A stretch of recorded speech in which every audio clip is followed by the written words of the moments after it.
those big boys. Big boys. I love you. I love you. We need to go home. We gotta go home. The crew never expected the ocean to fight back. On a bitterly cold morning, miles from land, a group of seasoned fishermen pulled up a pot from the depths, but it wasn't filled with their usual bounty of crabs. What they dragged aboard was something that didn't belong, something otherworldly. Let us dive deeper into this chilling discovery and uncover the unexplainable force that was about to change everything. The mystery beneath the waves. The boat was bobbing up and down, miles away from any sign of land. The crew was pulling up crab pots, the heavy steel cages full of wriggling crabs. These weren't just any crabs, these were golden kings, the kind that meant big bucks. Everyone was in a good mood. They joked about heading home early if the haul stayed this good. The waves, though cold and choppy, didn't seem so bad when the catch was this promising. But as the next pot broke the surface, the crew froze. Inside wasn't just crabs. Then, as one of the pots broke the surface, something caught their eye. At first, it was just a glow in the water, faint and flickering like a flashlight losing power. It was tangled up with the crab pot, mixed in with seaweed and barnacles. The crew started trying to figure out what it was. Pulling it closer, they realized it wasn't just some random piece of trash. This thing looked strange. It was metal, smooth and shiny, despite the barnacles clinging to it. Odd lines and grooves were carved into its surface, not like scratches but more like symbols, deliberate and precise. The crew, usually loud and rowdy, went quiet. Nobody had any idea what they were looking at. It took all their strength to haul it onto the deck. This thing was heavy, about the size of a car tire, but it felt much denser than that. They dumped it onto the deck, and for a moment nobody said a word. The only sound was the wind whipping past and the waves slamming against the boat.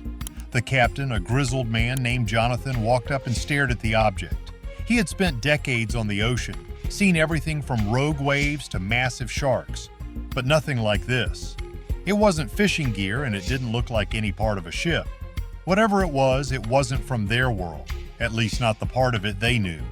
As the crew secured the strange object, the weather started to turn. The wind picked up and the waves grew taller and more aggressive. A storm was on its way, and they had to focus on getting their catch and themselves back to safety. But even as they worked, their minds kept drifting back to what they had pulled up. It was sitting there, heavy and silent, like it was watching them just as much as they were watching it. Once the last crab pot was pulled and the hold was filled to the brim with crabs, they turned the boat toward home. They were headed to Dutch Harbor, a small port where they could offload their catch and get some rest. But this trip back felt different. The object below deck seemed to cast a shadow over the whole crew. Nobody talked about it, but everyone was thinking the same thing. What had they found? When they finally reached Dutch Harbor, word spread fast. It wasn't just about the crabs anymore. The crew had brought back something that nobody could explain. People came to see it. Fishermen, dock workers, even a few reporters. Everyone had a theory. Some said it was a piece of a shipwreck. Others thought it might be from a satellite. A few even whispered about UFOs and aliens. Captain Jonathan wasn't sure what to believe. All he knew was that this thing didn't belong in the ocean, and it sure didn't belong on his boat. He decided to keep it hidden, at least until someone could figure out what it was. He stored it in a corner of the shipyard, covered with a tarp, out of sight but never out of mind. Experts came and went, each with their own ideas. Some claimed it was part of a government experiment, others said it might be an artifact from an ancient civilization. But no one had any real answers. The strange symbols on the object didn't match any known language or design, and its metallic surface was unlike anything they had ever studied. The mystery only deepened. As the days turned into weeks, the crew tried to get back to normal. They went out on more fishing trips, pulling up pots and filling their hold with crabs. But no matter how busy they were, they couldn't stop thinking about the object. It was like it had left a mark on them, something they couldn't explain but felt all the same. Then things started to get strange. People began showing up in Dutch Harbor, people who didn't look like fishermen or scientists. They asked questions, too many questions. They wanted to see the object, to know where it had been found. The crew started noticing black cars parked near the shipyard, men in suits watching them from a distance. It was clear they weren't the only ones interested in this strange discovery. But as they tried to move on, the strange events didn't stop. The feeling of being watched never went away, and the object seemed to hold a power over them they couldn't explain. They had found something incredible, something that wasn't meant to be found, and it was only the beginning of the story. The days rolled on, and with each passing moment, the weight of their discovery became harder to bear. Captain Jonathan found himself waking up in the middle of the night, haunted by dreams of the object glowing on the ocean floor, calling out to him. It was as if the thing had a life of its own, an unseen presence that demanded attention. Back at the shipyard, the object had started to draw more attention. More outsiders arrived, their faces unfamiliar, their questions invasive. Some came in pairs, dressed in plain clothes but carrying an air of authority that made everyone uneasy. Others claimed to be researchers, journalists, or collectors, but their eagerness to see the object made their intentions suspicious. The fishermen, once a tight-knit group, began to feel isolated and targeted. The men in black cars became a constant presence. They parked at the edges of the shipyard, their windows dark and impenetrable. Sometimes they stayed for hours, just watching. Other times they'd disappear as quickly as they'd arrived, leaving only a lingering sense of unease. The crew began to whisper among themselves, their nerves fraying under the strain. The object wasn't just a mystery anymore, it was a problem they couldn't solve. The fishermen were used to the dangers of the sea, but this was something different. Out on the ocean, they faced storms and waves, things they could fight or at least predict. But this was unknown. The object seemed to carry an energy, an unspoken pull that none of them could ignore. It was as if it had become a part of them, a burden they hadn't asked for but couldn't put down. One day, a man in a sharp suit appeared at the dock. He introduced himself as an investigator sent by an unnamed agency. His smile was polite, his words careful, but his eyes were sharp, scanning every detail around him. He asked to see the object, and though Captain Jonathan hesitated, he eventually agreed. The man examined it closely, his fingers tracing the strange symbols, his face betraying nothing. "We'll be in touch," the man said as he left, but the crew knew better. This wasn't over. Whatever they had pulled from the depths, it had stirred something bigger than them, something they couldn't control. That night, as the storm clouds gathered again, Jonathan sat alone in the shipyard. The wind howled through the empty streets and the rain lashed against the buildings. The object was still there, hidden under its tarp, but its presence was as loud as ever. Jonathan stared at it, his mind racing. He thought about the ocean, vast and mysterious, hiding secrets that mankind was never meant to uncover. And he wondered if they had made a mistake, if they should have left it where they found it. As the rain poured down, Jonathan made a decision. He gathered the crew the next morning, their faces drawn and tired. They needed to act, to take control of the situation before it consumed them. Together, they moved the object to a new location far from the prying eyes of outsiders. They chose a spot deep in the woods, a place where they could keep it safe and hidden. It was a risky move, but they felt they had no other choice. Out on the cold sea, the crew was about to pull up something that would change everything. An uneasy catch in the depths. As the storm clouds loomed closer, the crew knew they had to focus on the task at hand. There was still crab to catch, and their season's success depended on hitting their target. But the strange object was impossible to ignore. Every time they glanced at it, they felt a mix of fascination and dread. The sea had thrown them plenty of curveballs over the years, but this was something new. And as they worked, the thought lingered in the back of their minds. What else could be out there, hidden in the depths? The object seemed almost otherworldly, as if it didn't belong to this planet. Its smooth surface, intricate carvings, and unnatural weight made it unlike anything they'd ever encountered. It didn't resemble any known piece of equipment or debris, and that made it all the more unsettling. The ocean is vast and largely unexplored, a place where the unexpected can and often does happen. But this was beyond anything the crew could have imagined. Hours passed, but the tension didn't ease. The object remained on the deck, secured but still drawing every eye. The crew's chatter became sparse, their usual banter replaced by cautious glances and hushed conversations. Captain Jonathan, a man known for his steady demeanor, seemed unusually tense. He kept looking at the object, his expression a mix of curiosity and concern. Whatever this thing was, it had disrupted the rhythm of their lives at sea. The storm finally hit, and the crew's attention shifted back to survival. Waves crashed against the boat and the wind howled with a fury that made every movement a challenge. But even as they battled the elements, the strange object was never far from their thoughts. It sat there, unmoving but undeniably present, a silent reminder that the sea still had the power to surprise them in ways they couldn't predict.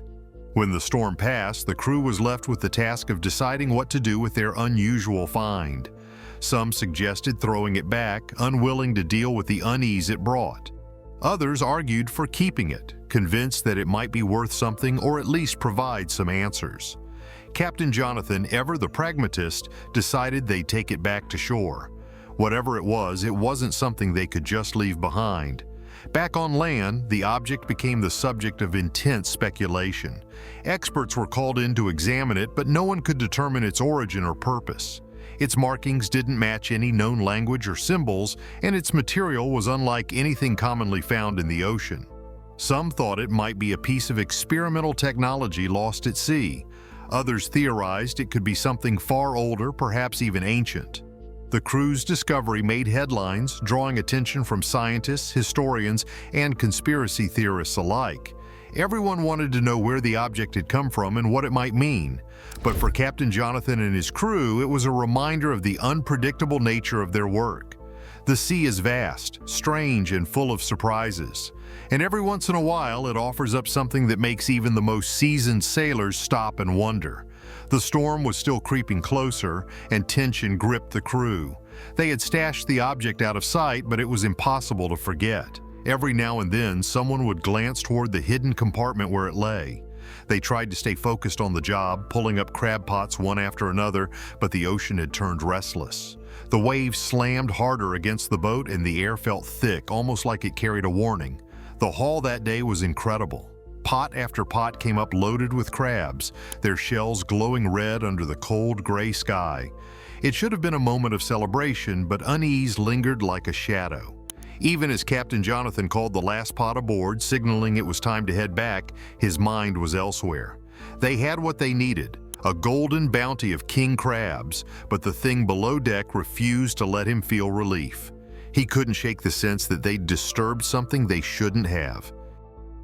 Back at Dutch Harbor, word spread faster than the tide. The crew had come home with more than just their catch, and curiosity grew wild. Fishermen, locals, even reporters started showing up, their questions spilling out before the crew could even dock properly. Was it a piece of history, a forgotten artifact from the depths, or something no one had ever seen before? Theories flew left and right, but no one had answers. Back on shore, news about what the crew found spread fast, but the questions it raised were just the beginning of what was coming. Locals wonder about the strange find. Captain Jonathan made sure the object stayed under wraps, tucked in the back of the shipyard far from prying eyes. He felt a strange protectiveness over it, though he couldn't explain why. Experts were brought in, but their guesses only added to the confusion. Some said it was part of a satellite that had fallen from space. Others thought it might be a fragment of an old ship lost to the unforgiving Bering Sea.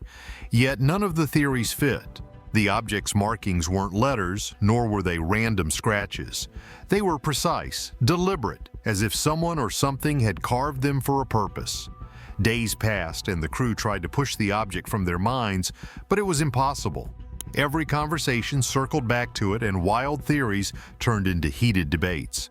Some of the locals were convinced it came from a UFO, a piece of alien technology that had crashed into the ocean. Others whispered about government experiments gone wrong. Captain Jonathan didn't know what to think. He'd seen storms that could rip a ship apart, creatures from the deep that belonged in nightmares, but this was different. It was unexplainable, and that made it unsettling. At night, Jonathan found himself wandering back to the shipyard. He'd stand in front of the covered object, staring at it like it might reveal its questions. The strange markings seemed to hum with an energy he couldn't describe. It felt like the object wanted to be understood, like it was waiting for something. But for what? That question haunted him, and it seemed the rest of the crew. The object's presence started to change things. The crew felt it too. They couldn't name it, but there was a heaviness, a sense that the object didn't belong here. Some of them began to wonder aloud if they should have just left it in the ocean. There was a growing fear that by bringing it aboard, they'd invited something into their lives they couldn't handle. One stormy night, rain pounded the rooftops and wind howled through the streets of Dutch Harbor. The crew gathered at a local bar trying to shake the weight that had settled over them. They drank and talked, but the mood was grim. What should they do with the object? Some thought they should call in more experts, someone with real answers. Others argued it might be better to leave it alone, to bury it somewhere and forget it ever existed. Captain Jonathan sat quietly, lost in thought. He knew the ocean held things best left undiscovered, but now it was too late. They had it, and he couldn't shake the feeling that it was important, that it mattered in a way he couldn't yet understand. When the bar finally emptied and the storm raged on outside, Jonathan made his way back to the shipyard alone. The object was still there, hidden under its tarp. He pulled it back and ran his hand over its smooth surface. The markings seemed to glow faintly in the dim light, almost alive. Jonathan knew they had stumbled onto something much bigger than their small fishing world. Whatever it wasn't just a random piece of debris. It had a purpose, and it wasn't finished. The following weeks were tense. The crew returned to work hauling crabs as usual, but the object never left their thoughts. It was always there, a silent weight pressing down on them. People in town kept asking questions, their curiosity turning into obsession. Jonathan grew more guarded, keeping the object's location confidential. He felt the pressure mounting, but he wasn't ready to let it go. Theories grew wilder with every passing day. Some believed the object held ancient knowledge, something left behind by a civilization we'd forgotten. Others insisted it was proof of extraterrestrial life, a piece of evidence humanity wasn't ready to face. And then there were those who said it was cursed, that it carried bad luck for anyone who touched it. The crew's unease grew. Small accidents started happening on the boat. A line snapped, narrowly missing one of the deckhands. Equipment failed without warning. Each mishap added to their fear, making it harder to dismiss the idea that the object was more than it seemed. With strange people now watching them, the crew felt their find was dragging them into something much bigger and much harder to escape. The glow that changed everything. One night, Jonathan stood alone at the shipyard, staring at the object like he had so many times before. The storm clouds overhead seemed to mirror his thoughts, heavy and unrelenting. He knew he couldn't keep it hidden forever. Something had to be done. But what? Destroy it? Hand it over to the authorities? Or keep it and risk the unknown? Against his instincts, Jonathan let the man examine their strange discovery. The man's questions were vague, his notes hurried, and he left just as strangely as he arrived, promising to follow up. Yet something about him felt off, too eager, too confidential. It was as if he already knew more than he was letting on. Soon after, things started to feel strange. Men in dark cars began to linger near the shipyard. Their presence was quiet but noticeable, as if they were keeping tabs on the crew. The uneasy feeling grew heavier with each passing day. Jonathan couldn't shake the thought that they had stumbled upon something far bigger than they could understand. He began to regret pulling the object from the ocean. But it was too late. The object was here, and it wasn't going anywhere. As much as they tried to carry on with their lives, the sense of being watched was impossible to ignore. The crew started to whisper about the cars, about the investigator, and about the strange feeling that trouble was coming. Then came the night when Jonathan was startled awake by a noise outside his window. The darkness outside revealed nothing, but the feeling of being watched was suffocating. He knew the object was drawing dangerous attention. By morning, he had gathered the crew to decide their next move. Should they keep it and continue to unravel its questions, or should they hand it over to someone who might be better equipped to handle it? The crew was divided. Some wanted to get rid of it and avoid the growing risk, while others felt they had a duty to uncover its purpose. Ultimately, they decided to keep it, moving it to a hidden location away from the prying eyes of the shipyard. Yet the sense of unease only grew stronger. Days turned into weeks, and the constant tension began to wear them down. They didn't have any answers, only the weight of the object and the unrelenting fear that came with it. The nights were the hardest, filled with restless sleep and a lingering dread that someone was coming for what they had found. Then one night, everything changed. As they were gathered near the hidden object, it began to glow. The faint light pulsing from its surface grew brighter, illuminating the cryptic symbols etched into it. The glow seemed alive, as if the object were trying to communicate something. The crew watched in awe and terror, frozen by the surreal sight. The glow lasted only a few minutes before fading, leaving the crew in stunned silence. Whatever this object was, it was far more than just a piece of metal. Jonathan knew they couldn't handle this alone. They needed real help, experts who could understand what they were dealing with. It wasn't an easy decision, but he made the call to contact the authorities. He explained what they had found, sparing no detail. By the next day, a team arrived in Dutch Harbor. These were not your average officials. They were serious, efficient, and gave no indication of their true purpose. They loaded the object onto a secure truck and drove away without a word of explanation. The crew watched as it disappeared down the road, a mixture of relief and sadness washing over them. Their lives had been turned upside down by this discovery, and now, just like that, it was gone. Slowly, life returned to something resembling normal. The crew went back to the sea, to the familiar rhythm of fishing and waves. Yet the memory of the object lingered. Late at night, under the vast canopy of stars, they would talk about it. Where had it come from? What was it? And most importantly, what would happen to it now? They knew they would likely never get the answers they craved. But in a way, that was okay. They had been part of something extraordinary, something that few people could even imagine. The object had changed them, left a mark that no amount of time could erase. And though it was gone, its story was far from over.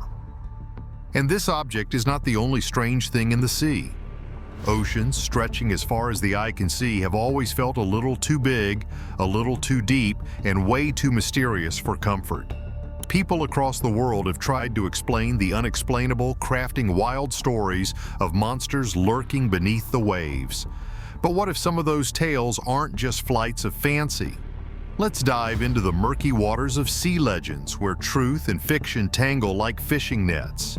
Take the Kraken, for example. Imagine you're on a wooden ship in freezing Scandinavian waters, and suddenly something with tentacles longer than your boat's mast emerges from the deep. Sounds like a sailor's worst nightmare, right? That's how the Kraken, a beast as big as a mountain, was born. While stories had it sinking entire ships, it's likely inspired by giant squids, those deep-sea giants that can stretch over 13 meters long. Rarely seen, their ghostly appearances fueled tales that made sailors' hearts race. Then there's the Leviathan, a creature straight out of ancient texts, described as a monster so massive it could rival the oceans themselves. It's said to be part serpent, part dragon, and all terrifying. Scholars think this legend might have been sparked by something like the Nile crocodile or even a massive whale. Picture someone seeing a crocodile's jaws snap shut or a whale's tail vanish into the waves for the first time. It's easy to see why they'd think they'd met a demon of the sea. How about the Espidachelone? Imagine landing on what you think is an island, only for the ground to move and pull you underwater.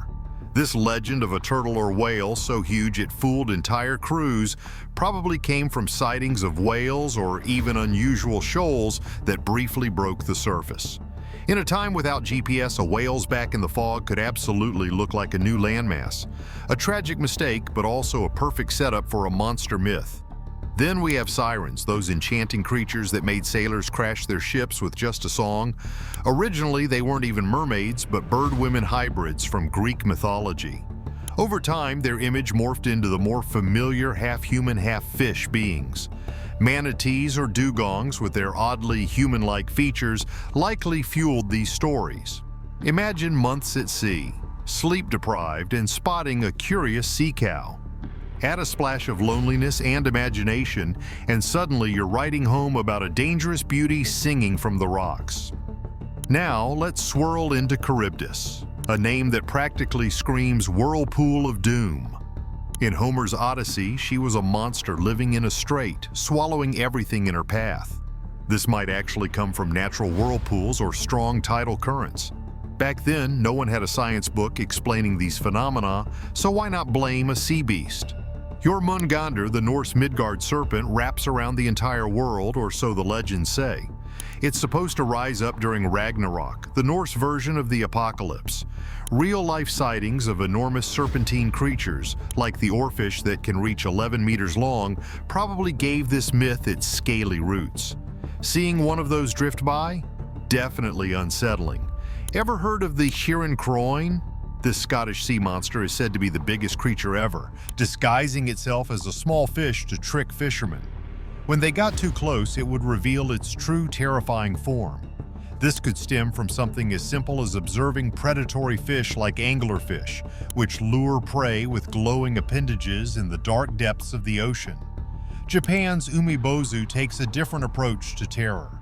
Instead of dragging you under, this ghostly sea spirit, often described as having a round, bald head, just appears out of nowhere to wreck your day. Some say it might be based on basking sharks, which can loom large in the water with their strange humanoid silhouette. In the sunny Caribbean, people tell tales of the lusca, a part shark, part octopus hybrid that haunts underwater caves and blue holes. It's not hard to imagine how encounters with creatures like the tiger shark or even giant octopuses inspired this myth. Blue holes are mysterious enough without throwing a monster into the mix. The bakunawa from the Philippines is a little more cosmic. This dragon serpent is said to swallow the moon, causing eclipses. While its aquatic ties are strong, the legend might have started from real sightings of large snakes swimming in the ocean. The idea of a celestial eater? That's just adding flair. Finally, let's revisit Homer for Scylla, the six-headed menace living opposite Charybdis. She'd snatch sailors off their decks with her snake-like necks. While it's easy to see her as pure fiction, some believe she might represent the dangers of coastal rock formations which could snatch ships in rough waters. These myths might seem like tall tales, but they're rooted in something very human: the need to explain the unexplainable. When you're out on the vast, empty ocean with nothing but the horizon ahead, your mind plays tricks on you. You start seeing shapes in the water, hearing songs on the wind, and imagining monsters where none exist. Or maybe, just maybe, those monsters are out there, laughing at how close we've come to the truth. Is this glowing object a strange natural phenomenon, or could it be evidence of something the government doesn't want us to know? Tell us your thoughts and remember to like and subscribe for more.